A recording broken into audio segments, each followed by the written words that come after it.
아무래도 이제 제가 지금은 영업을 하고 있다 보니까 당했다라는 생각을 숨길 수는 없는데,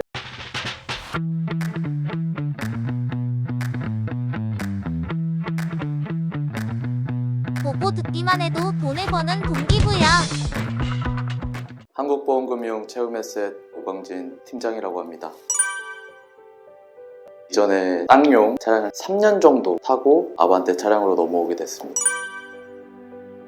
이전 직장에서 짐을 실을 일이 많다 보니까 소형 SUV를 해서 뒤에 폴드시키고 짐을 많이 실차, 그런데도 좀 튼튼한 차를 타고 싶다라는 생각에 소형 SUV 차량으로 이제 구매를 했었던 거죠. 그때 당시에 고민하고 있었던 차량이 셀토스, 티볼리, 여러가지 소형 SUV들이 있었는데, 당시에 제 월급으로 이 정도는 내가 낼 수 있겠다 해서 티볼리 차량으로 결정을 했었습니다. 당시 티볼리 차량의 신차 구매 가격이 2,400만원 정도였고 월 납입금은 33만원 정도. 그게 이제 2020년식 티볼리였고, 그때 당시에 이런 말씀 드리기 좀 뭐하지만 리미티드라고 해서 한정판으로 나온 티볼리다 해가지고 그때 딱 딜러한테 이야기를 듣고 가격대도 괜찮다 싶어서 샀던 것 같습니다. 한정판이 뭐가 다르냐면 일단은 옵션이 거의 풀옵션으로, 거의 풀옵션 구비가 되어 있는 한정판으로 판매되는 상품이었던 거죠. 자동차 상품. 그거를 이제 제가 구매했던 거고, 당시에 이제 제 기억이 맞는지는 모르겠지만 천대 한정이라고 해서 제가 급하게 계약을 했었죠. 그때 당시에.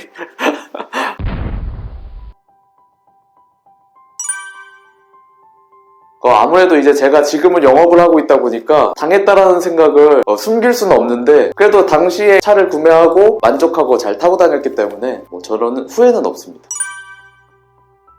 제가 면허를 고등학교 3학년 때 땄거든요. 그리고 이제 본격적으로 차가 필요해진 시점이 30대 초반이었습니다. 그래서 장롱 10년의 구간을 지켜오다가 처음으로 내 차가 생긴 거라서 너무나도 애착이 갔던 차량이었고, 무엇보다도 이제 직장에 이제 짐을 실을 일이 많다 보니까 당시에 짐을 실을 때 막 이만큼씩 실을 수가 있잖아요. 예전에는 그 차가 없었을 때는 그 직장을 다닌다 할 때도 남의 차를 빌려서 하거나 혹은 이제 부탁을 했어야 되는데, 내가 직접 짐을 싣고 능동적으로 수행할 수 있다는 거에 대해서 굉장히 그때는 자부심을 가지고 잘 타고 다녔습니다.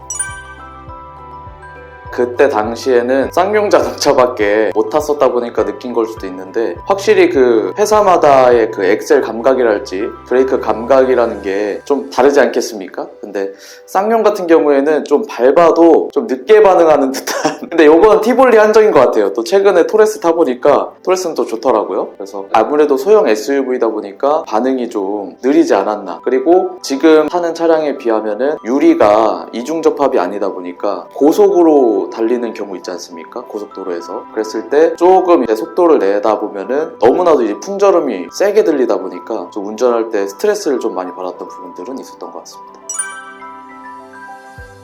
안 그래도 이제 티볼리 차량을 탈 때에 장거리 운전함에 있어서 풍절음이나 이런 게 너무 스트레스가 많이 심했어요. 사실은 풍절음 자체가. 그랬는데 아반떼 최고 트림으로 해서 이중접합 유리를 하다 보니까 너무 조용한 거예요. 차가 고속주행을 하더라도 최고의 느끼는 체감은 이중접합 유리로 인하여서 풍절음이 감소하였고, 그걸로 이제 운전 피로도가 너무나 감소했다. 세단이 이렇게 좋은 줄 몰랐어요, 저는.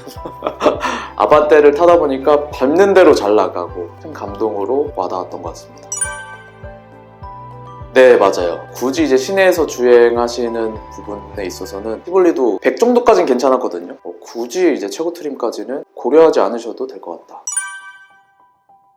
아반떼가 워낙 다양하게 지금 변화했지 않습니까? 뭐 AD, MD 해가지고. 근데 저는 지금이 제일 예쁜 것 같아요. 그 이전에 샀던 지인분이랑 이제 같이 차를 나란히 한번 봤었거든요. 제 차가 더 예쁜 것 같습니다.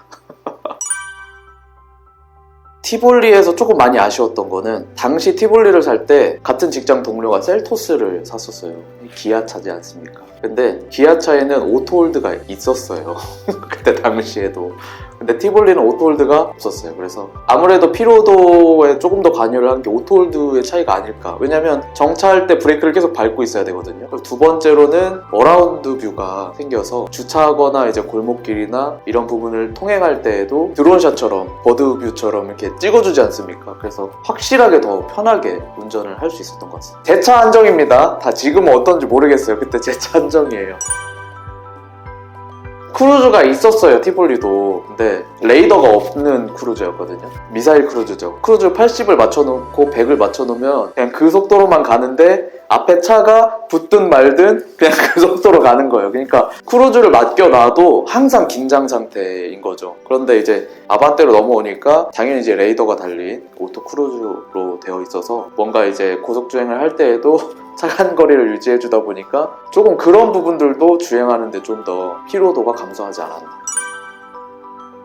그래서 이제 저는 아반떼를 이전에 타보질 못해서 잘 몰랐는데 새로 구매한 거를 본 지인분들께서는 이거 아반떼 크기가 아니다.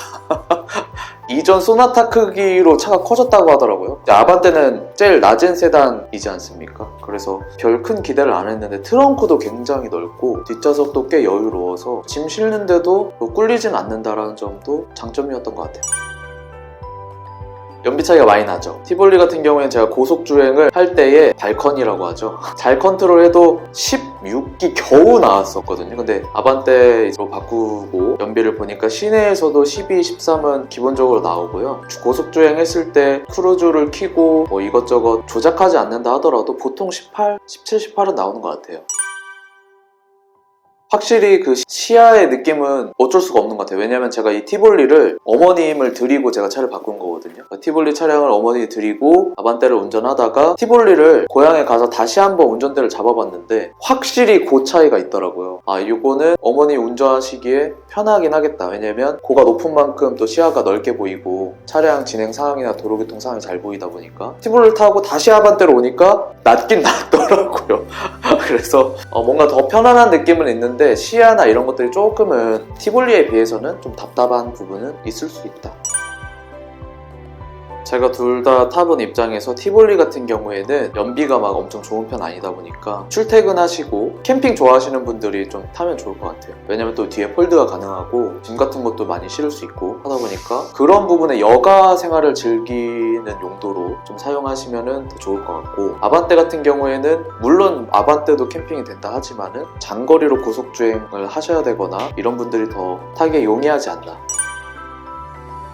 영업이 잘 되는 달도 있고 조금 잘 안 되는 달도 있지 않습니까? 영업이 잘 된다 해가지고 막 나도 이게 평생 갈 거라 생각하고 외제차로 바로 가거나 하면은 저도 이제 금융 전문가로서 뭔가 제 자산을 관리하지 못한다는 생각이 들었고, 그리고 주변에서 외제차나 이렇게 좋은 차로 바로 넘어가서 힘들어하는 경우를 많이 봤기 때문에 또 제가 올해에 좋은 소식으로 또 결혼을 준비하고 있어서 여러 가지 경제적 상황을 봤을 때 타고 다닐 때에 좀 피로도도 덜하고 또 안정감 있게 타고 다닐 수 있는 차량이 아반떼 정도라고 생각을 해서 현대 아반떼로 넘어갔습니다.